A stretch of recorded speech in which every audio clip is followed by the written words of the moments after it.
நடப்பு தண்ணீர் ஆண்டில் 3 முறை மேட்டூர் அணை முழு கொள்ளளவை எட்டியது. இருந்த போதிலும் குறுவை சாகுபடி சாத்தியம் ஆகவில்லை. இதற்கு என்ன காரணம்? தீர்ப்பில் இருக்கக்கூடிய தவறுதான் காரணம். இது ஒரு தவறான தீர்ப்பு, காவிரி தீர்ப்பு. இது ஒரு ஏட்டுச் சுரைக்காய் காணல் நீர். இதற்கு ஒரே தீர்வு தினந்தோறும் நீர் பங்கீடு மட்டுமே. 28 ஆண்டுகால சட்ட போராட்டத்தில் சரியான இலக்கை நோக்கி இந்த வழக்கு நடத்தப்படவில்லை. 28 ஆண்டு காலம், அதுக்கு பின்னாடி 7 ஆண்டுகள், இந்த 35 ஆண்டுகளில் கர்நாடகா எப்போ தமிழ்நாட்டுக்கும் புதுவைக்கு தண்ணி திறந்திருக்காங்க? இனிமேல் தேக்கினால் கர்நாடக நீர்த்தேக்கங்கள் உடையும். அணைகளுடைய பாதுகாப்பு கருதி தமிழ்நாட்டை புதுச்சேரி வடிகாலா வச்சு திறந்திருக்கிறாங்களே ஒழிய தமிழ்நாடும் புதுச்சேரியும் காவிரியில் கடைமடை உரிமை பெற்ற மாநிலங்கள்னு நேற்று திறக்கல, இன்னைக்கும் திறக்கல, நாளைக்கு திறக்க போகிறதில்ல. இதுக்கு என்ன பண்ண போகுது தமிழ்நாடு அரசு? அரசுக்கும் அரசியல் கட்சிகளுக்கும் காவிரி தீர்ப்பு பற்றிய புரிதல் இல்லை. அதே மாதிரி கள் பற்றிய புரிதலும் இல்லை. அதனால தான் தலைவர்கள் பேசுகிறாங்க, தமிழ்நாடு அரசு கள்ளுக்கு அனுமதி கொடுக்க வேண்டும், தமிழ்நாட்டில் கள்ளுக்கடைகளை திறக்க வேண்டும். இரண்டுமே புரிதலின்மையினுடைய வெளிப்பாடுகள், அரசியலமைப்பு சட்டத்துக்கு எதிரானவை. 1950 ஜனவரி 26 அரசியலமைப்பு சட்டம் நடைமுறைக்கு வந்தது. அந்த சட்டம் கொடுத்திருக்கும் உணவு தேடும் உரிமைதான் கள் இறக்குவதும் பருகுவதும்.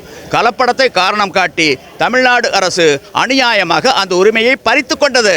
The government of Tamil Nadu is the accused person, not the toddy tapper. இன்னைக்கு கள் இறக்கி சந்தைப்படுத்துவோர் குற்றவாளிகள் அல்ல, அவர்கள் மீது நடவடிக்கை எடுக்கும் அரசுதான் குற்றவாளி. இந்த புரிதல் எந்த ஒரு அரசியல் கட்சி தலைவருக்கும் இல்லை.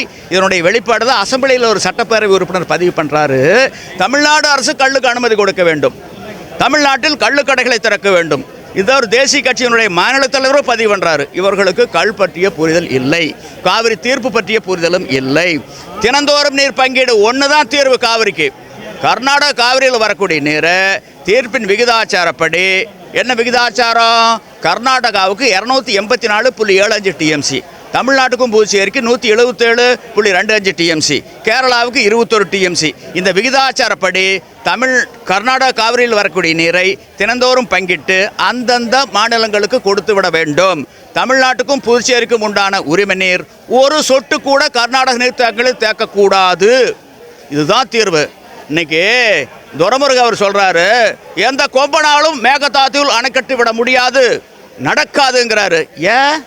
1924 உடன்படிக்கைக்கு புறம்பா அன்றைய மதராஸ் மாகாணம் மைசூர் சமஸ்தானத்துக்கு இடையில் ஏற்படுத்தப்பட்ட உடன்படிக்கைக்கு புறம்பாக முரணாக காவிரியில் கர்நாடகாவில் ஹேமாவதி, கபினி, ஹாரங்கி போன்ற அணைகளை கட்டினாங்களே, என்ன பண்ணிட்டீங்க? நீங்கள் மேகதாட்டுவில் அணை கட்டினாலும் அதுதான் நடக்கும். நீங்கள் தமிழ்நாட்டினுடைய நலனை காவு கொடுத்துட்டீங்க. சரியான இலக்கு நோக்கி வழக்கு நடத்தலை. உச்சநீதிமன்றம் ஒரு பாராமுகமாக இருக்குது, நடுவண் அரசு ஒரு பாராமுகமாக இருக்குது. சரி, இந்த 2 வருஷத்துக்கு முன்னாடி நொய்டாவில், டெல்லி அடுத்து நொய்டாவில் ரட்ட கோபுரம் கட்டினாங்க. விதிகளை மீறி கட்டப்பட்ட கட்டுமானங்கள்னு சொல்லி வெளிநாட்டிலிருந்து நிபுணர்களை வரவழைச்சு வெடி வச்சு தகர்த்தாங்கல்ல. ஏன் தகர்த்தாங்க? உச்சநீதிமன்றத்தினுடைய உத்தரவுப்படி விதிகளை மீறி கட்டப்பட்ட கட்டுமானங்கிறதுனால. ஹேமாவதி, கபினி, ஹேரங்கி 1924 உடன்படிக்கைகளுக்கு புறம்பாக கட்டப்பட்ட கட்டுமானங்கள் தானே.